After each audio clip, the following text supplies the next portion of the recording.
কল্পনা করুন মাঝ সমুদ্রে আপনি দাঁড়িয়ে আছেন চিকন একটি দড়ির উপর। পায়ের নিচে গর্জন করছে 100 ফুট গভীর নীল জলরাশি। একটু ভারসাম্য হারালেই তো সলিল সমাধি। এটা কোনো সার্কাস খেলা নয়, বরং ইন্দোনেশিয়ার উপকূলীয় জেলেদের প্রতিদিনের জীবন। মাইলের পর মাইল সমুদ্রের বুকে জেগে থাকা এই অদ্ভুত কাঠের ঘরগুলো আসলে কি? কেন মানুষ নিজের জীবন বাজি রেখে এখানে দিনের পর দিন পড়ে থাকে? এছাড়াও দেখব আধুনিক পৃথিবীর বুকে টিকে থাকা এক অসম্ভব জীবন সংগ্রামের গল্প।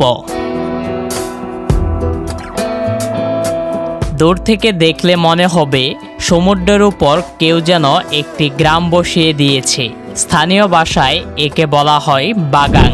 বিশাল বিশাল বাঁশ আর কাঠের খুঁটি দিয়ে তৈরি এই কাঠামোটি কয়েকশো বছরের প্রাচীন এক মাছ ধরার কৌশল। কিন্তু আশ্চর্যের বিষয় হলো এই ঘরগুলো একটি থেকে অন্যটিতে যাওয়ার কোনো রাস্তা নেই। একমাত্র ভরসা হলো সরু দড়ি। এই দড়ির উপর দিয়ে তারা এতটাই সাবলীলভাবে হাঁটেন যে দেখলে আপনার গায়ের লোম খাড়া হয়ে যাবে। এখানে বসবাস করা ঠিক কতটা কঠিন তা ঘরগুলোর ভেতরটা দেখলেই বোঝা যায়। মাত্র কয়েক হাত জায়গায় রান্নার সরঞ্জাম, ঘুমানোর বিছানা আর প্রয়োজনীয় রসদ।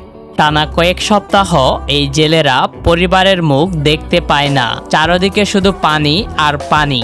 মাঝরাতে যখন বিশাল ঢেউ এই নড়বড়ে ঘরগুলোতে আঘাত করে, তখন মনে হয় এই বুঝি সব ভেঙে চুরমার হয়ে গেল। কিন্তু পেটের দায়ে আর সমুদ্রের প্রেমে এই মানুষগুলো সেখানেই টিকে থাকেন। দিনের বেলা এই প্ল্যাটফর্মগুলো নিস্তব্ধ মনে হলেও রাত নামতেই পুরো দৃশ্য বদলে যায়। জ্বালিয়ে দেওয়া হয় হাজার হাজার শক্তিশালী বাতি। সমুদ্রের অন্ধকার চিরে সেই আলো দেখে ছুটে আসে ঝাঁকে ঝাঁকে স্কুইড আর রূপালী মাছ। এরপর শুরু হয় আসল খেলা। বিশাল বিশাল জাল যখন ধীরে ধীরে উপরে টেনে তোলা হয়, তখন কয়েক মিনিটের মধ্যে কয়েকশো কেজি মাছ জালের ভেতরে ছটফট করতে থাকে। এটাই তাদের বছরের পর বছর পরিশ্রমের সার্থকতা। আধুনিক যুগে বড় বড় জাহাজ বা ট্রলারের অভাব নেই, তবুও এই মানুষগুলো তাদের পূর্বপুরুষদের এই প্রাচীন পদ্ধতিকে আঁকড়ে ধরে আছেন।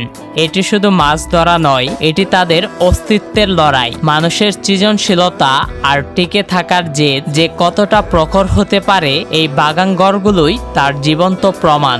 আপনি হলে কি এমন একটি ঘরে একা রাত কাটানোর সাহস করতেন?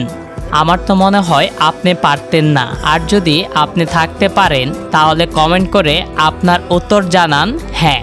আর ভিডিওটি ভালো লাগলে আমাদের সাথেই থাকুন এবং চ্যানেলটি সাবস্ক্রাইব করে পাশের বেল আইকনটি ক্লিক করে দিন।